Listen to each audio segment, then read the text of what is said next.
Hey everyone, how's it going? I'm back here with another video, and today I decided to bring this video where I'm going to be going over every single hook that is built into the core of React. As you can see over here, inside of the official ReactJS documentation, they lay out a few of the hooks that already come with the library, and to be more specific, there are exactly 10 hooks which they consider to be as part of the core ReactJS system. So what I decided is I decided to make this video where I'm going to be going over and explaining each one of these hooks so that if you for some reason has never learned them in the past or you just need a refresher, you can get the refresher by seeing me going over some very clear examples on which use cases and which situations each hook individually might be useful for. I would like to point out that there are hooks which are more useful than others or to some extent more important than others. However, believe it or not, each one of the hooks here have a specific use case that you will encounter in the future as you grow in your React journey. Unless I would say the least important one here would be the use debug value. However, it doesn't really matter. I'll go over each one of them and explain everything. And before we get into the video, if you guys could leave a like and subscribe. If you're not subscribed, I would massively appreciate it. This video is taking a long time for me to create because of the amount of research, the amount of preparation that I've prepared previously. So I would massively appreciate if you guys could leave a like. It will help push my videos to more people. And yeah, that's basically it. Let's get into the tutorial.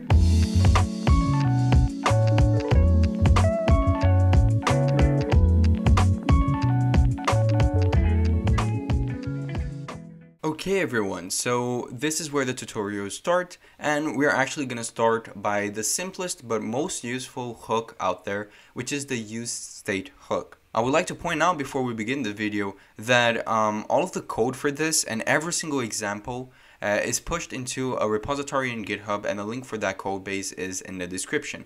I separated each of the hooks and each of the examples that I go through by folders, so if you want to check out the code that I use for the UseMemo hook, you can just go to the folder named UseMemo, and it is pretty well organized, so if you want to check it out, just go to the link in the description and you can do so there. But over here, let's start by talking about the UseState hook. So one of the things that is very important to understand is that React has this very clear notion of the state of the application. So differently from when you code with vanilla JavaScript, React, you don't need to actually manually grab some HTML elements to change the values and update the values in the web page. So for example, if I wanted to update this value over here to something else, in normal vanilla JavaScript, I would have to do something like grabbing the value of this specific div or this specific HTML element and then manually changing its value to something else, which it's kind of boring. That's one of the annoying things about coding in vanilla JavaScript, and one of the benefits of React is that it does it for you if you determine some sort of system to manage the state of the application. And when I say state, I mean the whole thing. I mean the UI, I mean the logic, I mean the variables, everything. And one of the important things that React created was this idea of changing the state of the application, and as you change the state of the application, the web page in itself will re-render automatically to show the new values. And the UseState hook is one of the most clear examples that exemplifies this because it is extremely useful for many situations. And in order to explain it, I wanted to show you guys a very common example used for the UseState hook. It is one of the easiest examples to use to explain because it is very simple and it's very clear the use case in this exact scenario. I'm going to be building a very simple counter app which will have a button, and as you click on the button, it will increment a number. And what we should see is the number in our web page should be incrementing as well as we click on the button. So imagine we don't know what the UseState hook is, right? And we want to build this kind of application. Well, we would imagine that we would create here a variable called counter and set it equal to 0. And then what we might want to do is have some sort of, I don't know, have the variable over here being displayed by saying that we want to render the counter inside of this div. If we save this, you see that the number is 0, which is pretty good, right? It's exactly what we want. And if we change this to 1 and we save it, it should be 1 as well. And what we want to do now is we want to be able to add a button over here, which when we click on this button, we want to increment the value. And I'm going to save this so you guys can see it. But basically, this is the idea. As we click on this button, we want to see this number incrementing on its own. So you would imagine that the way to do this is you can just pass over here a very simple onClick, which would call a function. And if we create that function over here, let's call it increment like this. All we want to do inside of this increment function is set counter equal to counter plus 1 like this. And it kind of makes sense, right? This, every time we click on this button, we are increasing the value of counter plus 1, which is exactly what we want. And now all we have to do is we just have to come to this increment function and pass to this button, and pass the increment function over here. And if we save this, this should be working, right? But the issue you will find if you're a very beginner in React is that this won't work. As I click on this increment button over here, the value is not changing. And you might think, okay, if the value is not changing in the web page, then it means that there's something like broken over here. The variable is not actually changing value because I'm not seeing the changes. Well, this is actually incorrect. The variable counter is incrementing as we're clicking on this button because that's how JavaScript works. We're actually setting it to increment and that's working. However, we're not telling React to re-render the page and show the new values every time the variable counter changes its value, which is one of the main things you need to understand about the state of a React application. So in order to fix this, what we would like to do, and just to show you guys that it's actually incrementing, I'll just console log here the value of counter. And if we come over here and we inspect element, you should see in the console over here, and I'll just open this up a little bit, that as I click on this, it is incrementing. So the variable is increasing by 1, but it's just not showing. So to fix this, all we have to do is we have to work with this state, with this hook called the UseState hook, like this. And you can import it by just destructuring it from the import statement from React like this, and it should be fine. And what we like to do with the UseState hook is it has a little bit of a weird syntax when it's the first time you're working with it. However, you'll definitely get used to it as you work more with it. So what we do now is we will replace this counter variable with a variable that is defined by a state and using the syntax for the UseState hook. So as you can see, to define a state, all you do is you write const, then you open and close brackets like this, and then you put the name of the variable you want to create, like counter. And then this is one of the weird things is you put the name of a function which will change the value of this counter variable. So usually what you do is you have this state variable called counter, and all you do is you say set and then the name of the state that you created. So if this state or this variable was called data, you could have named the function set data. This is the common standard that you do it, and I'll explain exactly why you would need to use this as we go through.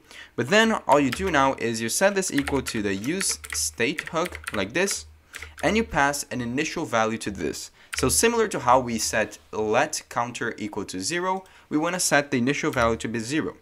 And you'll see that it is working, right? It is showing the value where we don't have the variable counter like we defined before, but it's still showing 0. And if we change this to 1, it will show 1 as well, because this is an actual variable that we are defining.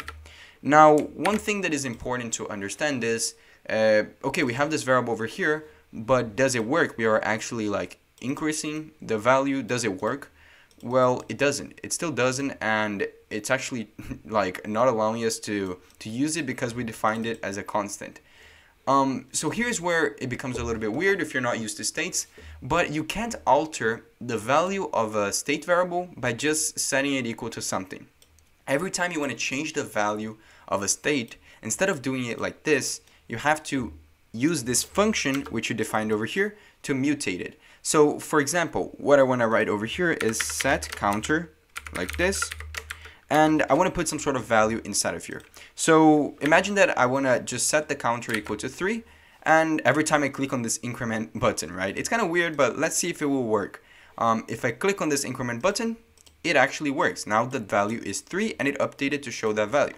If I change this to 4 and I click on this button, it should start at 0, right? If I refresh my page. But when I click on the button, it should become 4. So you see the logic, right? Whatever value I put inside of this parentheses for this function, the value of the counter will become whatever we put inside of here, right? So in order to simulate a logic where every time we click on this button, we want to increment this by 1, all we have to do is we have to say that the new value for counter will be equal to the old value for counter plus 1, like this. And now if I refresh my page, you'll see that it will actually work, and it is incrementing the value. The actual counter variable over here is working the same way as before. Like it was always incrementing the number. However, what it's doing now is we know that this is a state, so whenever we change the value, React knows that the web page should refresh, or not refresh, but re-render every single element that uses that specific state. So we are using that state over here, so it knows that the div now has a different value inside of it, so it will render the div again just to show the new value. And you can go forever, and this will work forever. Now I changed the code a little bit to show you guys another very clear example of how the UseState hook will actually work. So you see we have here an input in our screen, so just a normal input where you can write stuff, and we have over here a state, which again is just a variable, and the name of this variable or the state is called input value. And then we have the set input value function, which should be used to change the value of this state, and we say that initial value is equal to a string called Pedro. And over here all we're doing is we're just showing the value of that variable in our screen. So what we want to do now is we want to make it so that whenever we write on this input, we want to change the value of this state to be equal to whatever is written inside of this input. So like if I click and I start writing this random letters over here, this over here should change to be exactly what I wrote over here. And this sounds a bit complicated when you've never done this in the past. However, it is a pattern that you will be using a lot throughout React. And it is extremely important to understand how states are very useful in this specific kind of situation. Because if you think about it this way, all we want to do is we want to grab the current value of this input every time there is a change to its value. So in normal HTML, you can do that by calling an onChange property, which calls a function every single time there is some sort of change in the value of the input. So whenever I write a new letter inside of this input, it should call a function inside of here. So let's create a function like that and call it like let onChange.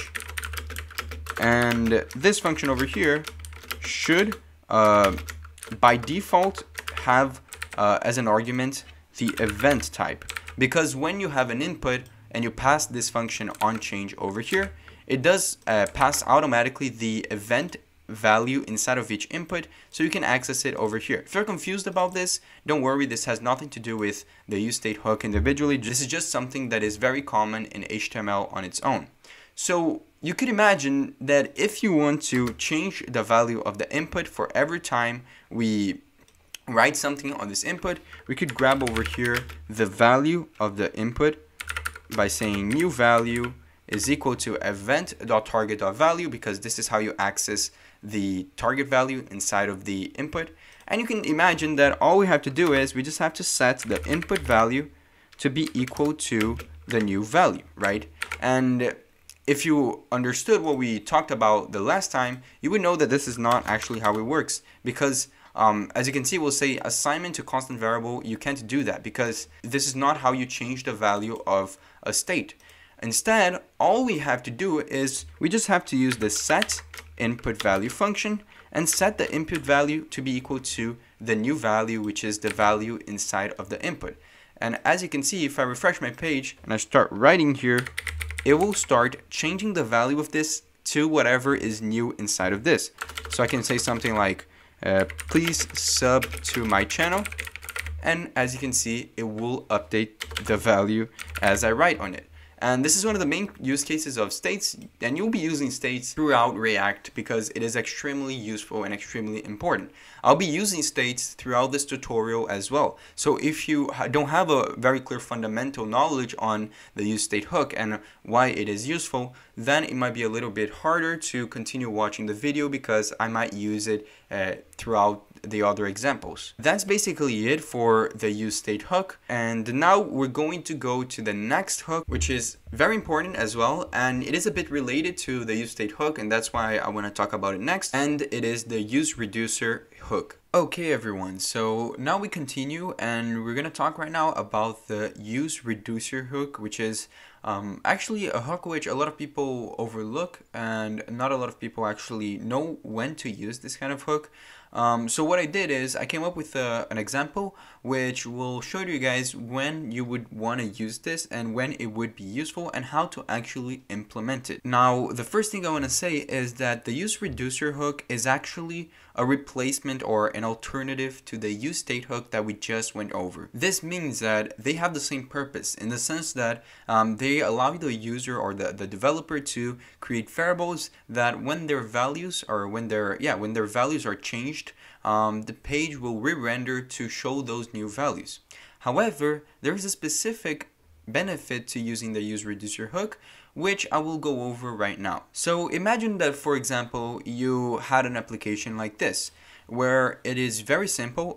It doesn't use a lot of states or anything, but taking into account what we learned from the UseState hook, we can see that what it does is it has two states, one called count, which is a number starting at 0, and the other which is a boolean called showText.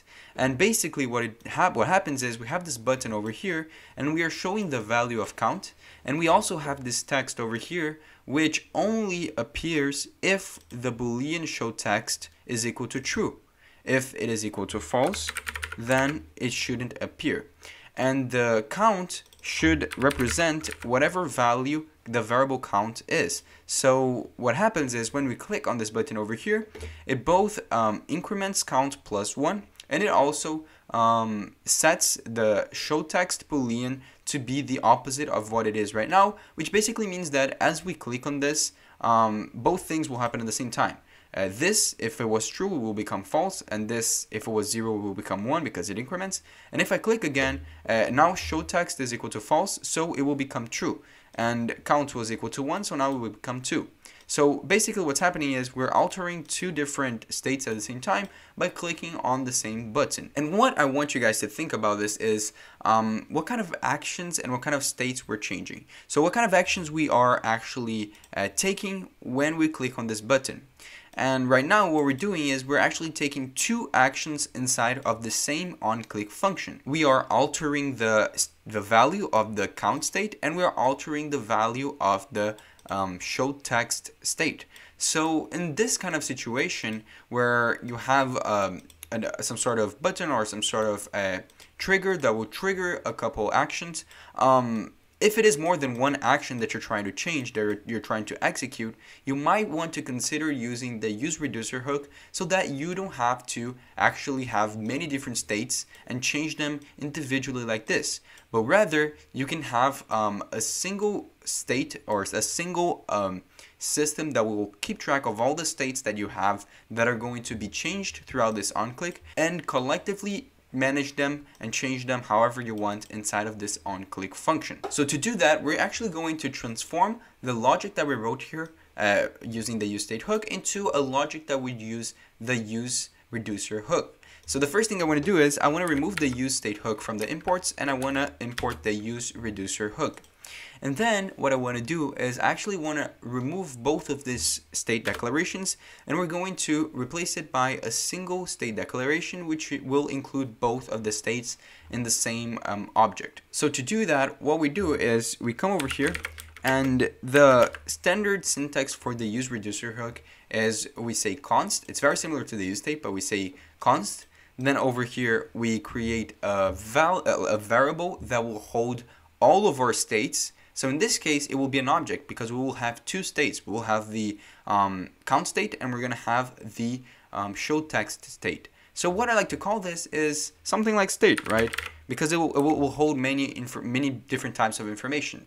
And then we'll have this thing called a dispatch function, which it is similar to just a function that we have in a normal state. It will be used to change the values of our states. And if you're used to using Redux, this is very similar. This dispatch function over here will be called whenever we want to alter anything inside of this state variable over here.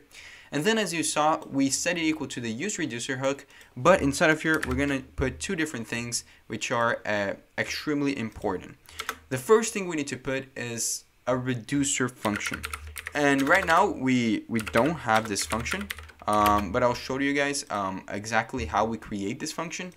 And finally, at the end, what we do is we just set the initial values for all the states that we're going to have inside of this reducer. And as you guys know, because we already have the example set up, we're going to have two states, one called count, and its initial value will be 0. And let me just press enter here. The other state will be called showText, and its initial value will be true, like this. And you can see it's given us a bunch of errors because I saved it, and we haven't created this reducer value over here. But this is exactly what we're going to do right now. So when you define something like a UseReducer hook, you need to create a function which will manage what happens when you change your states. So I like to create it up here by just creating the function and calling it something like reducer. And this will be a function which will be very standard every single time you use the UseReducer hook. It will take in two arguments. The first argument will be the state, so you can have constant access to the current state of each of the states that you have in your reducer. So like each of the value of each of the states that you're currently managing. And you can also grab the action. So the action will be a way that we were going to determine what kind of action we're trying to take and what we're trying to do with each of our states. If this is confusing, it will become a little bit clearer as we go through. But the boilerplate for working with the UseReducer hook and for your reducer function is that you use a switch case like this, and you basically ask what kind of action we're trying to take. And you can determine different actions that can happen to your states. So one kind of action that we might want to take is incrementing our count. So what we can do is we can say that there's an action called increment, like this, increments. And when you take this action, when you call this action, we want to return some sort of value, right? So I'll just say return. And what we want to return is the new value of all of our states. So when we want to increment our count, what we want to do is we want to keep showText as it is because we don't want to change that. But we want to change count, and we want to set count to be equal to the current value of count plus 1. So what we return is we return count, an object including count, and the value of count is equal to the state.count, which is the current value of count, plus 1. And we can't forget to also pass the showText value, which will be equal to state dot showText. And the reason why it will be equal to that is because we don't want to change the showText. We want to keep it as it is because the increment action shouldn't affect the value of the showText state. Then if we want to add more types of actions, we can just come over here and add other kind of cases. I'm not going to add a decrement because we're not currently using it, or we're not decrementing the value of the count. But one kind of action that I want to do is I want to be able to toggle the showText like this.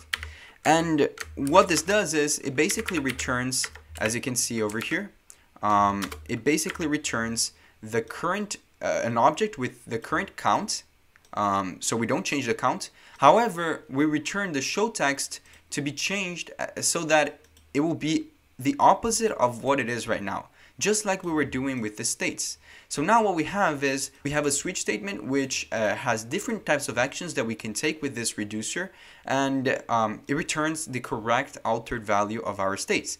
And at the end, we should always pass a default, which what I like to do with the default is just return their empty values in case we're trying to take an action that isn't one of this two over here. It will default to this empty state over here.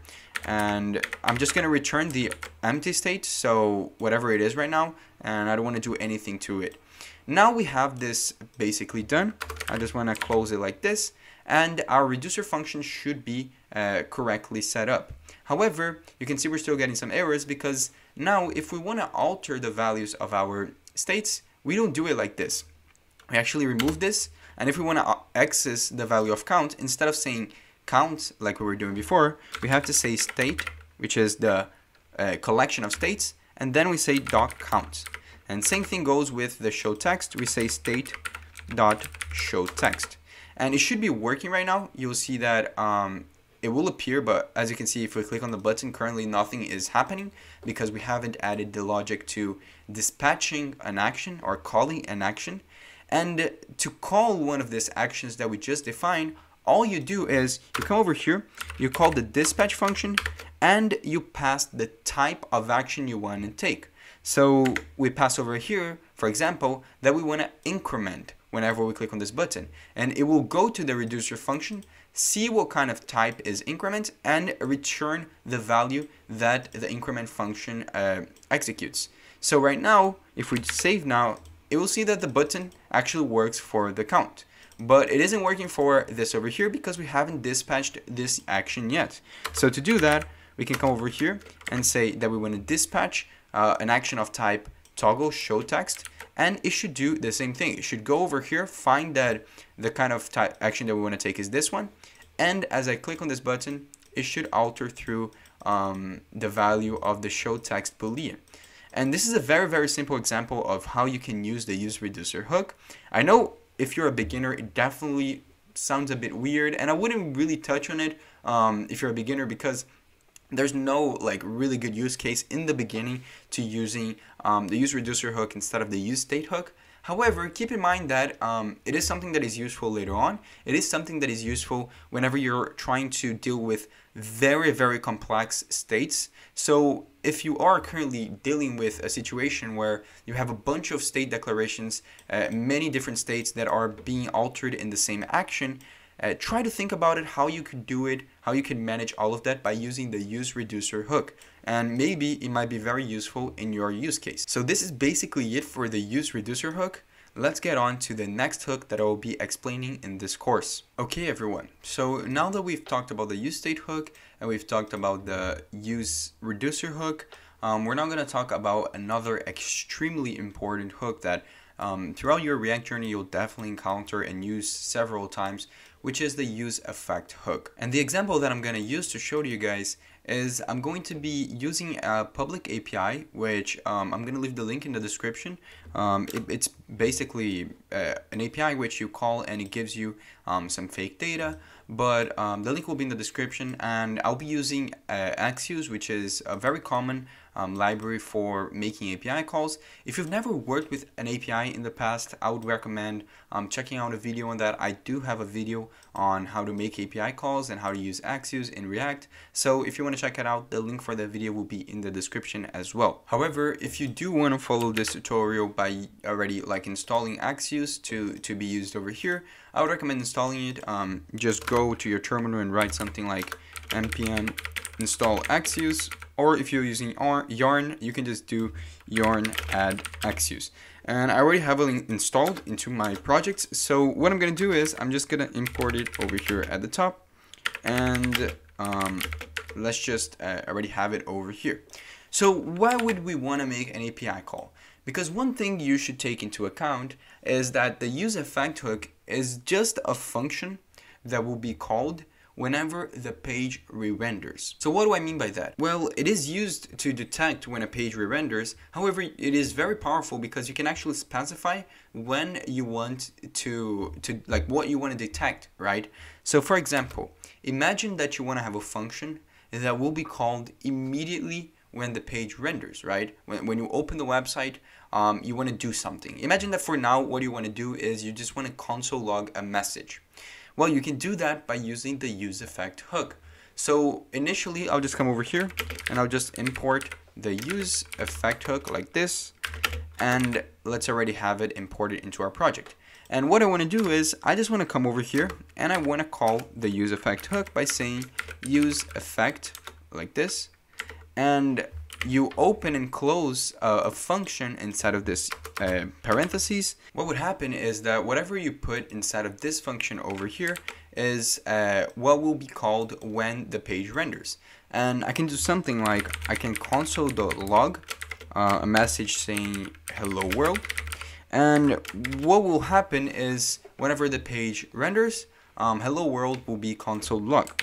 And you guys will see that if I actually inspect my element over here and go to my console and just refresh this, you'll see that it will say hello world over here. If I keep refreshing, it will keep saying hello world. But one thing that is really important to understand is that in the past we've talked about how changing a state of an application will re-render the page. So you need to keep that in mind, because that means that this over here will be called every single time a state is changed. And there's workarounds for that, and I'll be very specific on what you can do with that. However, let's start working with our example, which is we want to query some data or fetch some data from a public API and just display it in our screen. Well, to do that, what we're going to do is we're going to grab this Axios library that we just imported, and I'm going to say .get because we're getting some data, and I already have the API link over here to use. But again, if you want to check it out, this is the link of the API we're using. It will just return some an array with some objects inside of it, and we can play around with it if we want.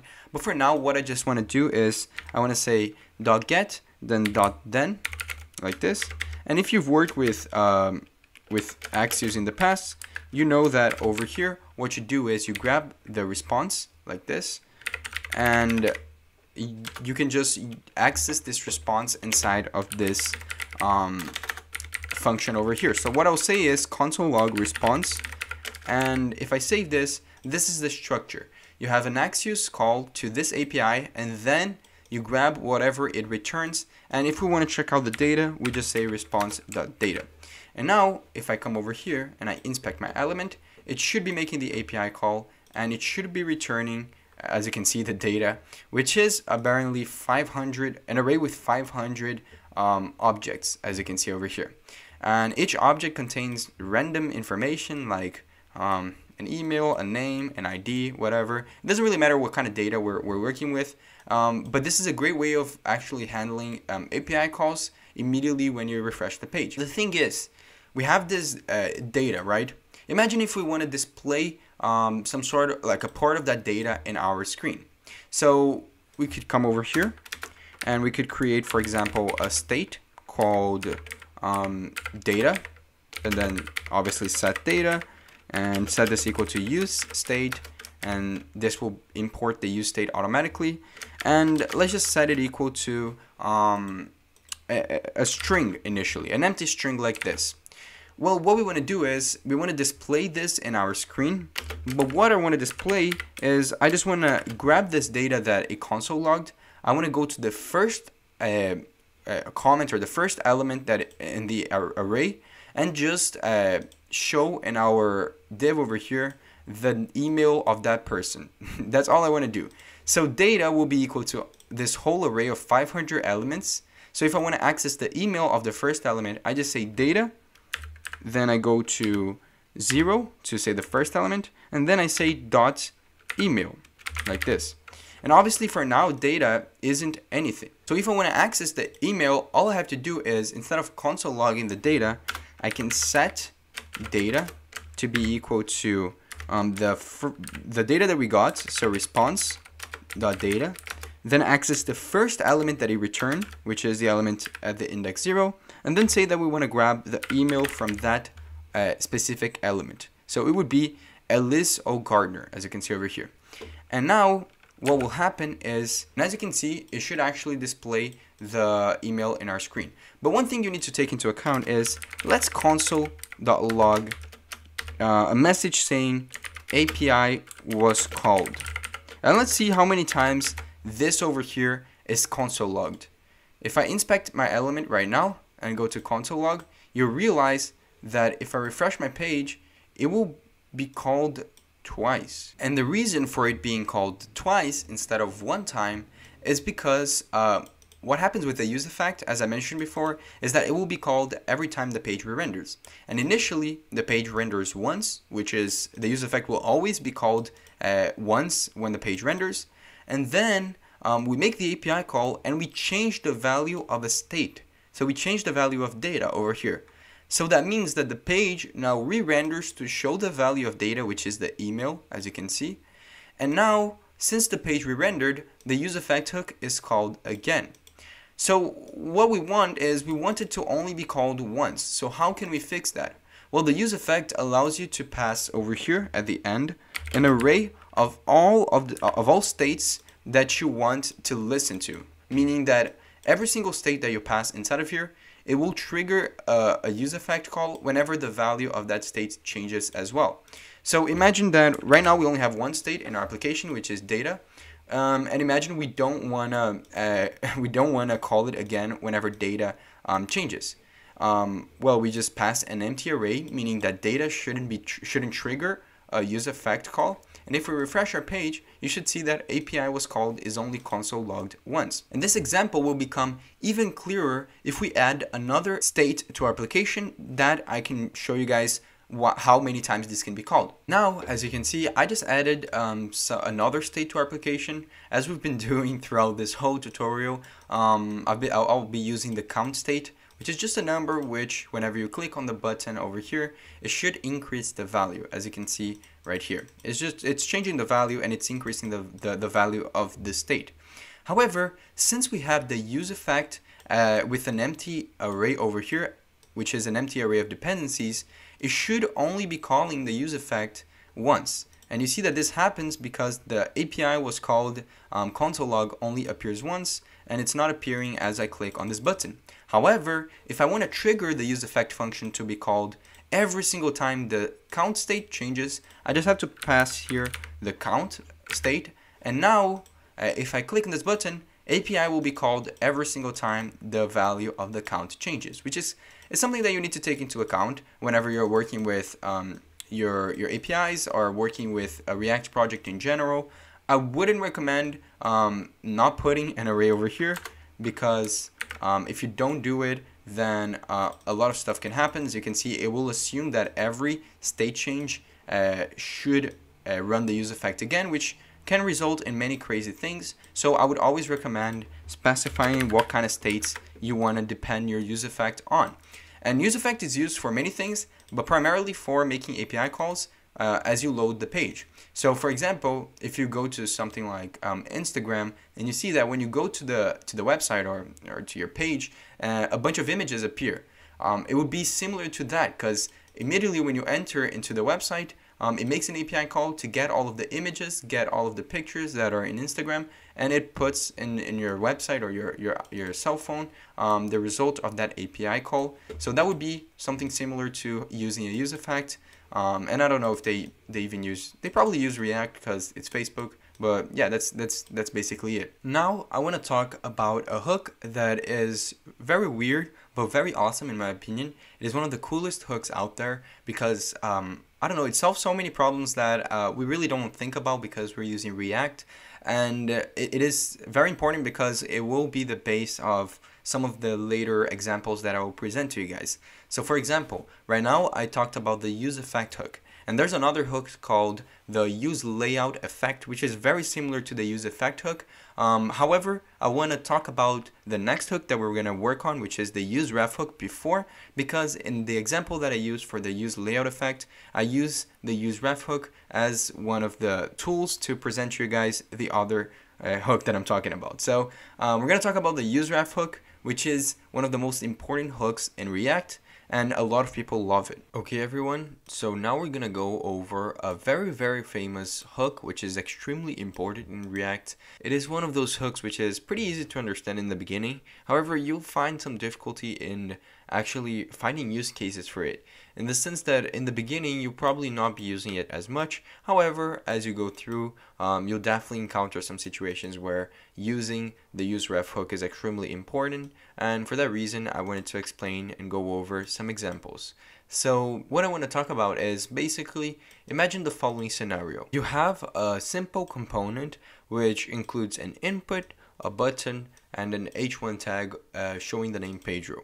And all you want to do is you want to be able to click on this button over here, and when you click on this button, it will automatically focus on the input so that you can start writing a new name to be displayed over here. Obviously, we're not going to implement the logic to showing the new name because it's not the point right now. However, I want to point out this functionality which you're able to do in React, which is whenever you click on this button over here, or whenever you take some sort of action, you will be able to focus on an input.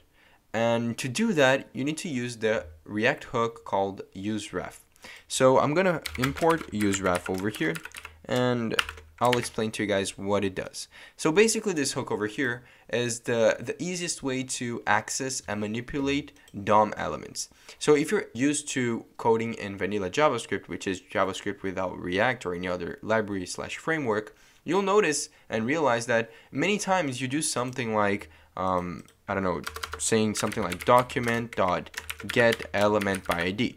Or get element by class, and you actually manually access the information from the DOM elements.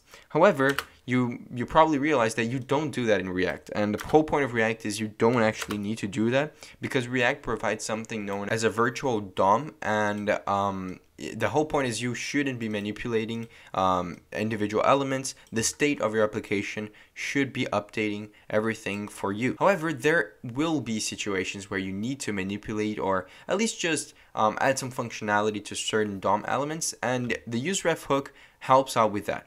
So, for example, in this case, the way we're going to manipulate the DOM is we're actually just going to access a DOM element, which is going to be this input, and tell our browser to focus on the input whenever we click on this button. And to do that, we actually just come over here and declare a name for this reference. Let's call it input ref, and then we set it equal to UseRef. And initially, usually you can just pass a value of null over here like this, because we actually haven't passed the reference yet. However, when you say something like an input ref, which is a reference to a certain DOM element, you need to pass a property inside of that element called ref. And inside of this property, you just pass the name of the ref that you created. So input ref over here. And now I can access many pieces of information related to this specific input. I'll show to you guys an example. If I come over here and I create an onClick function for this button, like this, and this function over here will be passed whenever you click on this button, and like this. Imagine that all you want to do is you want to console log the current value of this input. You remember that you can do that while you're doing an onChange by just accessing event.target.value. Well, you can also do this directly with a reference by saying something like console log, then accessing the input ref, and then this is extremely important. When you have a reference, you need to access the current value of the reference. So in our case, when we want to access our input, we want to access the current value to represent that individual element that we referenced. So we always need to, whenever we're accessing some sort of function or some sort of value inside of our ref, we need to say .current like this. And then if we want to access the value, we just say .value.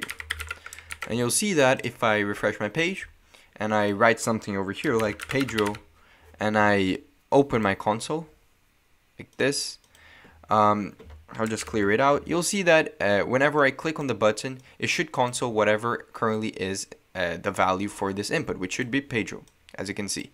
And the reason why this happens is because we set the ref to represent this input element over here, and we can access through input ref.current all of the different properties that a DOM element can have. And for an input, which in this case because we referenced an input, we can access a property called value, which in itself includes the actual value written in the input. We can change this and you'll see that it will constantly update to just show whatever is the new value.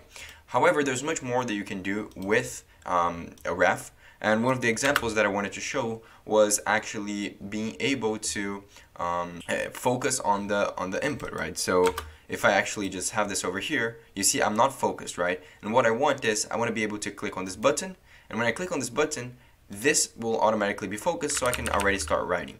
And in order to do this, you can very easily do it by just coming over here, saying input ref, then saying .current, and then there's a function in every input which is just focus like this, and you can just call this function and it will automatically focus when you click on the button.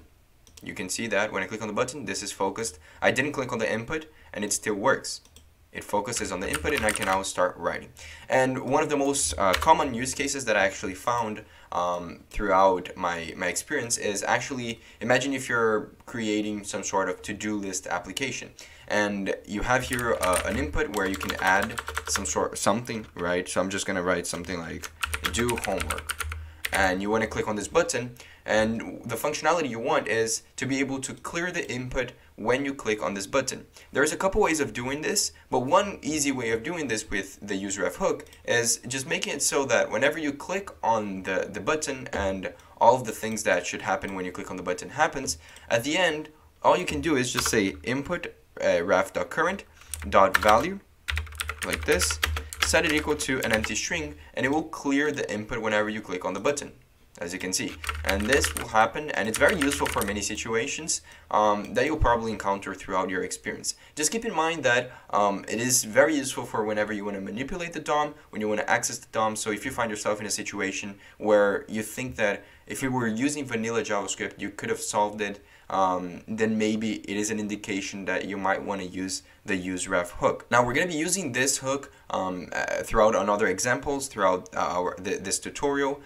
So keep in mind that it is important to at least get some sort of understanding on how it works, and just understand that it is used for situations like this. And just keep in mind as well that in the future I will show you guys how you can use refs to actually access information from child components from the parent. But that's later on in the tutorial. If you want to keep around to see it, just keep around. We're going to get to there. So this is it for UseRef. Let's get into the next hook. Okay guys, so now we'll talk about the UseLayoutEffect and how it is different from the normal UseEffect. I already imported the UseLayoutEffect over here, as you can see, and I already implemented into my application, as you can see. You might notice that it is very similar to the UseEffect, almost identical, but there is a fundamental difference between both of them. I decided to console log UseLayoutEffect as a message when the UseLayoutEffect function is called, and I decided to console log UseEffect when the UseEffect function is called. And let's see if there's any difference between them. I'll open my console over here, I'll just clear everything and I'll refresh the page, and as you can see, they are pretty much at the same time. There's one difference. The UseLayoutEffect is called before, and you might think that it's maybe because it's above the UseEffect function on the code. Like for some reason this is the reason why it is called before, but that's not actually true. If I copy this and I just put it below the UseEffect and I refresh my page, it should still be called before the UseEffect. And the reason for this is because UseLayoutEffect, it is fundamentally called in an earlier stage of your page rendering than the UseEffect. And what do I mean by that? Well, when React recognizes that they need to render your component, it goes through many different stages, right? It includes understanding what the component is, understanding if there's any changes to the state of the component, rendering the component, but most importantly, printing the value of the component to your website. So like actually showing it to the user. And here's where it changes between the UseEffect and the UseLayoutEffect.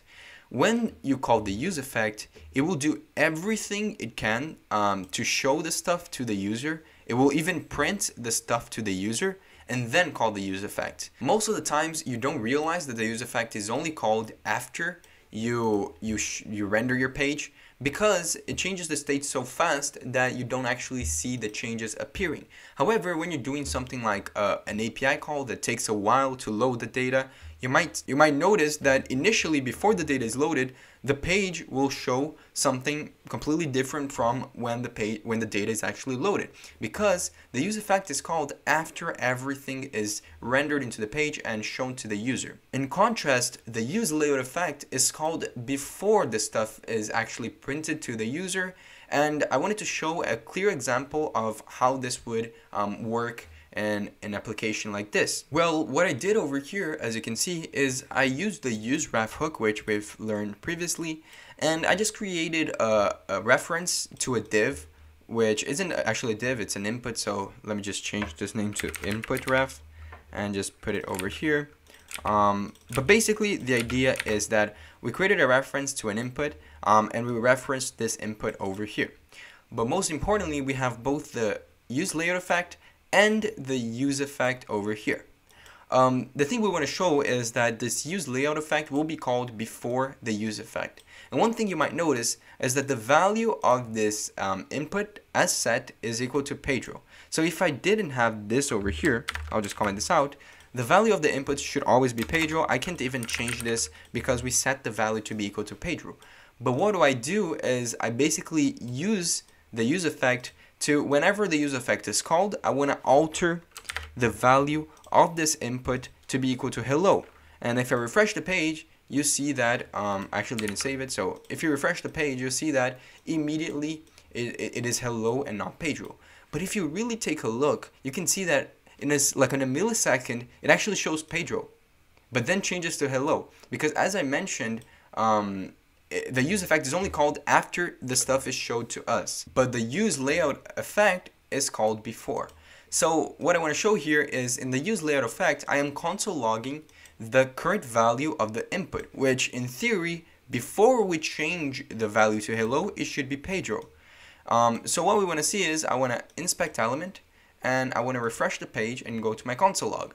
You can see that the input is saying hello, but the console log of the UseLayoutEffect says Pedro, which is the original value. If I keep refreshing, you'll see it will continuously say Pedro because it will actually console log the value before the UseEffect actually changes it. So you might use this UseLayoutEffect in cases where you want to change the layout of your application before it actually prints out to the user. And there's so many use cases for it. It is mostly UI based. I guess that's why I call it UseLayoutEffect, because it is just something, it's just a way for you to handle what you show to the users before some sort of data or some sort of function that you created inside of your UseEffect is actually called. Now, do I use this a lot? I don't, but I think it's just because of habit. I love using the UseEffect, and I might want to start using UseLayoutEffect whenever I find a good use case for it. It's just that it's just those kinds of hooks that when I learned the first time, I was like, I don't even see any any good use case for it. But throughout time, I've actually used it a couple of times, and it definitely helps in some very specific scenarios. But it also helps if you just use it in general. So I would keep in mind that this is a hidden gem which a lot of React developers don't use a lot, but it might be very useful in many different use cases. This is basically it for the UseLayoutEffect hook. And now we're going to start working with some hooks that are a little bit more complicated. Okay everyone, so now we're going to go over a very interesting hook, which I actually used it in one of my previous videos, which is a video where I go over how to make like a toast notification system, kind of like a snack bar using React. And a lot of you guys were kind of confused on like just wondering what this hook really was about, because it is one of the weirdest hooks out there, in the sense that you will be only using it in a very specific set of situations. And this hook is the UseImperativeHandle hook, and I absolutely love it. And I'll show you guys a really cool example on like which kind of use cases you might have to use this, and this is basically it. So you can see we have this component over here, and we called it ImperativeHandle component, but it's just the parent component. And inside of it, there's a button, right? And you can see we distinguish it by writing a label which says button from parent, and it is the one that appears over here. And then we call this component called button, and the button component, inside of it, there's a lot of stuff. There's a state called toggle, and it is similar to the toggle state that we've been using throughout the tutorial. If you set toggle to true, then it will be true. If you set it to false, it will be false. And what happens is we have a button, which you can see it says button from the child. And when I click on the button, it should set toggle to true if it's false. And if toggle is true, it will render this pen, which is just a text saying toggle. But if I click it and it's true, it will become false. So I can keep like clicking on it and toggling on and off, which is like just serves as an example for us. However, I want to present to you guys an idea. So I want to be able to call like a set toggle to be equal to false. I want to be able to actually set toggle to be equal to true and set toggle to be equal to false from the parent component, this one over here. And you might think, okay, that's easy. I just need to create this state over here on the parent component and pass the set toggle function, use it over here, and then pass the toggle value as props to the button component and display it over here. However, let's imagine you can't do that. You can't just create this state outside, because there will be many situations where you won't want to create your state like on the highest ever like level. Imagine that we want to keep it over here, keep it contained inside of the state, but we still want to alter the actual component and call the state from the outside. How do we do that? Well, to do that, we need to use the UseImperativeHandle hook. And the way we're going to do this is we're actually going to make the button component a reference. So we've went over what the UseRef hook is, and I'm going to import the UseRef over here. And we've talked about how we can reference DOM elements, but in our case over here, what we want to do is we want to reference an actual component and use this reference to call functions inside of the child component. So we created this ref over here. We called the UseRef hook, and it's fine. However, you might wonder, okay, but you can't really reference a component. That's not something that you can actually do. And that's true. By default, the functional component, you can't just pass a ref over here like this. It will know automatically that you're trying to pass a reference compared to this value over here. And I'll call this actually button ref, like this. But yeah, we can just pass it like we would do over here in a normal HTML element. But we can do that if we come here to our child component and we import this thing called the forward ref function. And the forward ref function allows us to transform a functional component and allow it to accept a reference from a parent.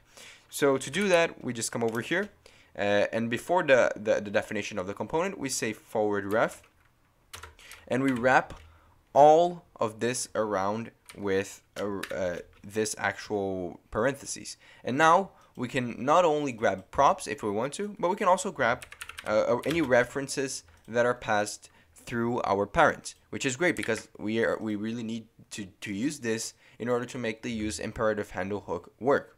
And then you might be wondering, okay, but what is the UseImperativeHandle hook? Well, the UseImperativeHandle hook allows us to define functions based on a ref that can be called by using that ref, which is exactly what we want. So I'm going to come over here and I'm going to say UseImperativeHandle, and it will automatically import here at the top. And over here, I need to pass two things. I need to pass, first of all, a ref, which is why we wrote this forward ref and grabbed the ref from our parent. So we're passing it over here.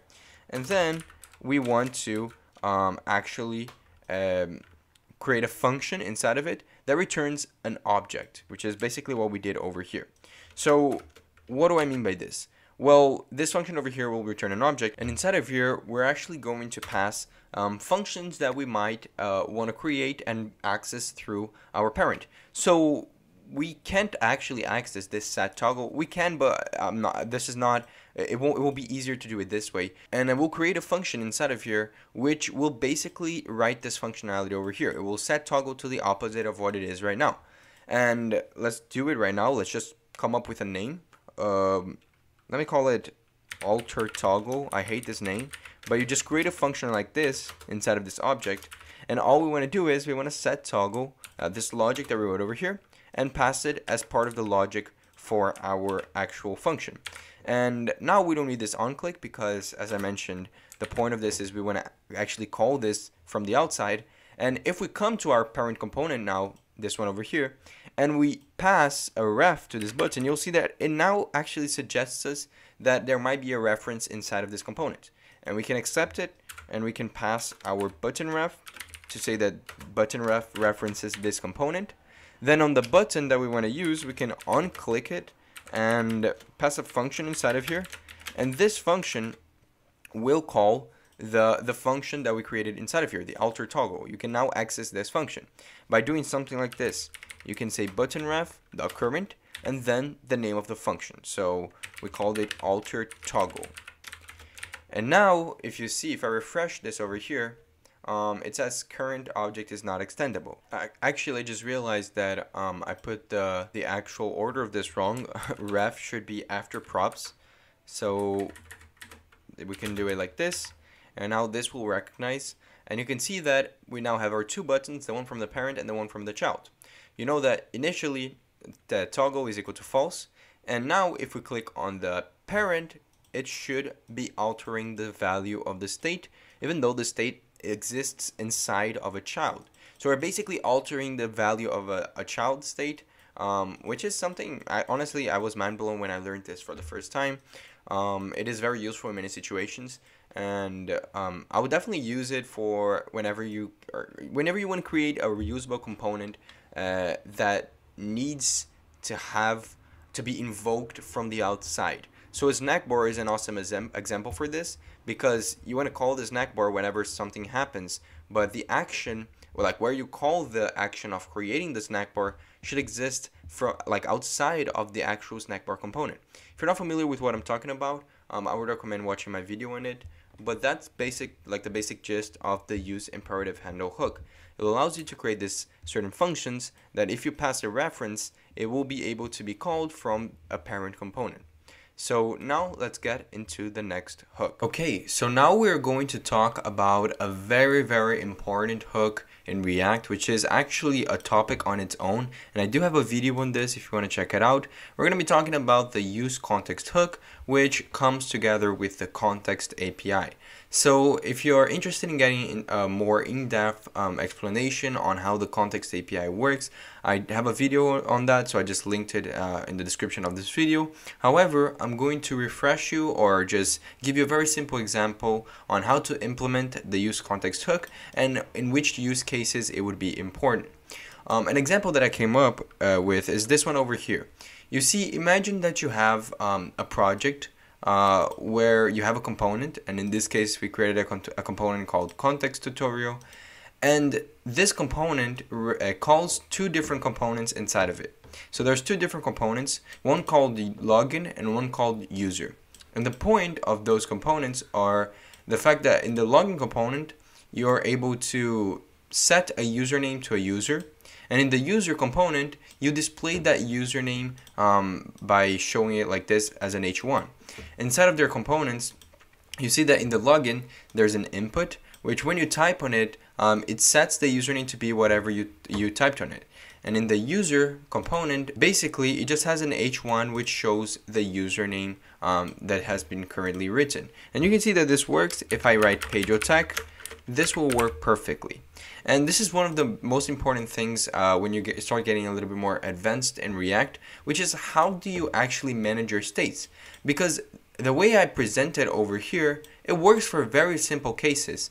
What I did is I created this state called username in the highest order component, so in the component which calls both the login and the username component, and I passed the setUsername function to the login component, so that inside of the login component I can change the username, and in the user component I passed as props the username value, so that we can display that username value as you can see over here. However, imagine that you have thousands of states. You have not thousands, but you have a lot of states, and you can't just be passing all of them through props because it is not maintainable to have that many props. One way you can do it is by using the Context API, which allows you to manage your states very easily. So in order to basically change this logic over here into logic using the Context API, the first thing I want to do is I want to remove the props, because with the Context API we're not going to need props being passed to each single component, which is one of the benefits of it. I'm going to remove those props, and we're not going to be taking any props. We're actually going to be accessing everything from the context in itself that we're going to create right now. We're going to do everything inside of one file, which is this context tutorial file. However, I do recommend separating your logic and writing some of the context logic in external files. As I mentioned, if you want to check out how to separate and how to organize your project better with Context API, just check out my video, which I explain everything. However, over here, we just want to be able to create a context which allows us to have access to all the states that we pass into that context inside of all the components that are rendered inside of this context tutorial component over here. So what we want to do is we want to import from React the create context function like this. And this function over here, it already comes with React, and it allows you to, as the name says, create a context. So over here above our component, I'm going to create a context called I don't know, let me see, app context, and set it equal to create context, and I'm gonna pass no for now, but I'll explain exactly what this means. So how we're going to organize our states, or how you organize your states using Context API, is you create this thing called a context, and a context is just almost like a collection of states, or a collection of information that you want to access throughout the whole tree of components inside of the component that you are right now. So what I can do is I create this app context, and wherever I want to have access to this states or this information, I just wrap it around with the context. So I'll just come over here and wrap both of this around with this, and I have to say .provider like this, and then .provider as well. And inside of this app context.provider, we will have access to everything, because this is basically what we're saying. As I mentioned, a context is just a collection of states, which you can have access to all those states inside of the components and structures that you put inside of the wrapping provider, as you can see. So what you need to do now is you need to pass a value to this provider, and the value will be all of the states and functions you want to have access inside of it. So in our case, we want to have access to the set username function inside of our login, and we want to have access to our username state in our user component. So we pass both of them over here, and now if I want to have access to both of them, instead of passing them through props, all I have to do is I have to come to one of the components, and then I have to import from React the UseContext hook like this, and I have to import the context that I created. In our case, the context that I created is this one over here, the app context. So I do need to have access to it in other files. So what I want to do is I want to export this context so that inside of our user.js, I can just import it from our context tutorial file. We can just import the app context like this. And then inside of this file, inside of this component, we can just say that we want to grab like this values from the UseContext hook and access the states inside of the app context that we created over here. And now what we can do is we can just grab whatever states or values we want from this by destructuring like this. So we pass a username and a set username function. So in our user.js, we just want to have access to the username, so we can just grab the username like this. And same thing goes with the login.js. We can come over here, put the same logic, do the same imports, and instead of grabbing the username, we now want to grab the set username, and it should now continue working. If you can see, I refresh my page, I can write, and it will continue working perfectly, and we're not passing props to any of the components.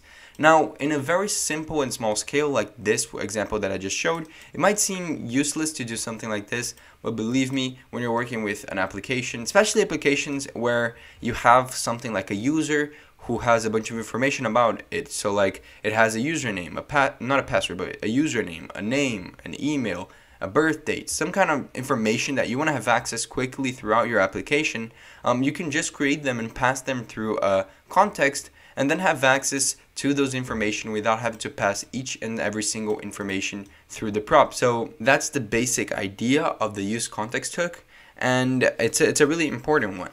However, now we're going to be talking about some more advanced hooks which are mostly used to optimize your React application. Okay everyone, so now we're gonna go over one of the more advanced hooks that we have in React. And the reason why this one is considered advanced is not because it is hard to implement or even hard to actually get it to work at the first time. It is because the use cases for it probably be found only in situations where you're working with more advanced stuff. This is the UseMemo hook, and the whole point of using this hook is to actually improve performance and be able to decrease latency on huge computations that you make throughout your application. And the use cases for this are very, very narrow, in the sense that many people who are beginners or intermediates probably won't deal with this. I only used the UseMemo hook once, and the reason for that was because I did the whole computation in the front end, when in many situations you might do it in the back end. And when I talk about computation, I mean stuff like an algorithm. And the example that I played out over here is pretty simple. It won't actually, like in this case over here, we're not dealing with a lot of data, which might seem a bit redundant to use the UseMemo hook in this case. However, I think it's a good simple example just to show you guys how to implement the hook and what it actually does. So as you can see, I have a very simple React component. Inside of it, we have a UseEffect, which makes an API call to the same API that we used for the UseEffect.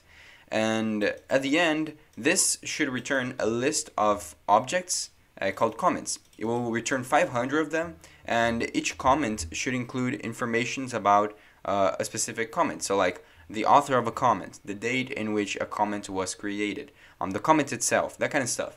And when we get the response, we set the state called data to be equal to the actual list. And then we have this function which I created called findLongestName, and it's very simple. All it does is it has an argument called comments, which is a list of comments, and then it calculates what is the longest name out of all the names of the authors of each comment. So it goes through the 500 comments, checks out like all the names, and just at the end returns the longest name. And the thing about this over here is that the algorithm, it's fine, right? But the thing is, it will at the end of the day be the best case scenario for something like this.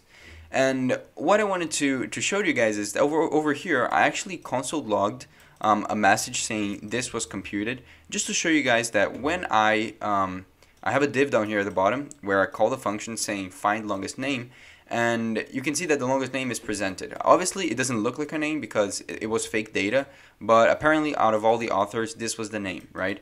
And if I open my console log over here and I refresh my page, we should see that, wait, let me just open up my console. We should see that this message over here appears once, right? Yeah, as you can see over here. However, I want to show you guys something interesting. This over here, this function by default will actually be recreated at every render. So if I had a different state in my application and that state was changed, it will trigger a re-render of this whole application, and this function will be created again. And by default, if a function is created again, it would also recompute all of this information, which means that this over here would be recomputed every single time a state changed in our application, which isn't really efficient. Especially in cases where it's more than just 500 comments, it's like billions of comments or billions of data points. It is not efficient, and I want to show you guys how this would actually play out. Okay everyone, so as you can see, I just created this very simple addition to our example. I created this state called toggle, and it is a boolean which starts at false, and there's a button over here which it just says toggle, and the whole point of this is whenever I click on this button, it should alter the value of the toggle state to be the opposite of what it is right now. So I should be clicking on this and the thing should be appearing, and then I click on it again and it should be disappearing. But one thing that you guys should be noticing is that every time the toggle state changes, the message "this was computed" appears again. And as I mentioned before, this means that every time the state, which is not like, it doesn't even get, like, it's not related to the find longest name function changes, all of this gets recomputed, which doesn't make sense, right? We only want to recompute all of this whenever the actual data changes. So whatever we're passing over here changes, and in this case we're passing the data as the arguments to this function.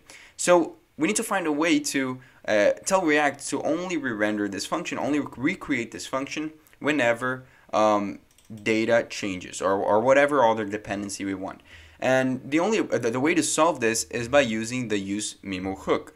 So I'm going to import over here UseMemo from React, and it's actually pretty simple to implement. But what I said before makes sense, which is the scenarios where you would encounter this are pretty advanced, because you would have to be dealing with very large computations to actually need to use the UseMemo hook.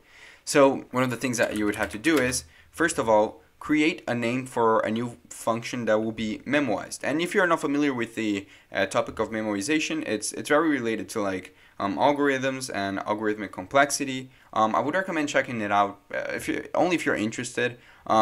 It's not something that it's necessary for web development, but if you want to check it out, just feel free to do so. It is really interesting.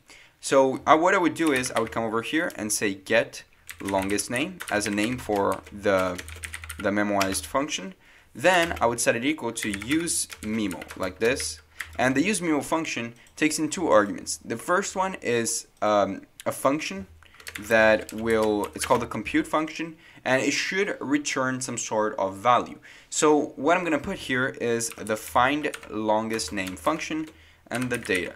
And what happens is, this is the function. It's almost like this is replaced by the find longest name function, in the sense that this over here will only be triggered to be recreated and called again whenever something in our dependency array changes. And I'm gonna zoom out so you guys can see it. So what I mean by a dependency array is the second argument of this UseMemo hook is the dependency array, which is a similar concept to what we talked about in the UseEffect. Whatever variable or states we put over here, or what is going to determine when this function is recomputed. So in our case, we only want to recompute the value that is returned from this find longest name, which is the actual longest name, whenever the data changes. So we can just put data over here. And now UseMemo will automatically know that this is only going to recompute when the data has changed. So now we just need to change this over here to, instead of saying find longest name, we just pass the memoized function. And we don't need to actually pass the data, because we are passing the data over here, and this should just return the value computed from the function over here. So now you should see that the thing should still be the same, because we're get longest name returns the same value as find longest name. But the difference is that you can see it console logged this was computed once, but now when I toggle, it is not console logging again, because it is not being it's not recomputing every time a state in our application changes. The only time it will recompute is if data changes, which I don't know how I would in this case alter this. Maybe we could, if we passed, for example, toggle as a state here for some reason, you would see that it would still recompute every time toggle changes, because this is the whole point of a dependency array, right? Whenever the value of this changes, which it is changing, it should try to find the new value inside of this function over here. So this is the basic idea of the UseMemo hook. Again, it's not very common compared to other hooks that we've talked about in this tutorial. However, it is indeed very important to understand, especially if you're working at a higher capacity, at a code base that utilizes a lot of data to manipulate it, to do something with it. It is important to understand that you might want to use this hook. So yeah, that's basically it. Now let's talk about the last hook, which is the UseCallback hook.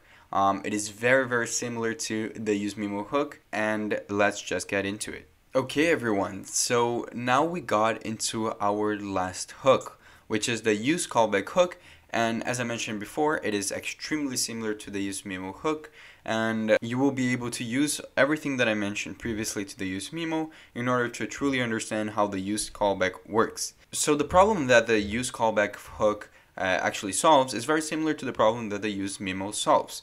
the fact that, for example, when you have some sort of function that is passed to a child component, for example, or just a function in general that you have in your application, it will recreate itself at every re-render, and that will cause issues both for the situations where you might want to use the UseCallback and for situations where you might want to use the UseMemo. However, there is a very clear difference between both of them, which is that with the UseMemo hook, you're able to store a value that is memoized from a function. So a function that returns some sort of value, you can memoize that and store that value into a variable. Which is not this case. It's the case that we did with the UseMemo. However, the difference with the UseCallback is that with the UseCallback, you don't store the value that is returned from the function. You can actually store the memoized function in itself. So I just created this example over here so you guys can understand it a little bit better. In this example, what we have is we have two states. Again, we have the toggle state, which just toggles from true to false whenever we click on the button. And we have this state called data, and data right now it's just a string saying yo, please sub to my channel, but technically this could be replaced by data you get from an API. I just want to make it as real as an example as possible, and I didn't really want to use the same API I was using previously. However, if you want to use that, you can use it. I'm just saying that right now, let's just keep it like this. It's just a simple string that says yo, please sub to my channel.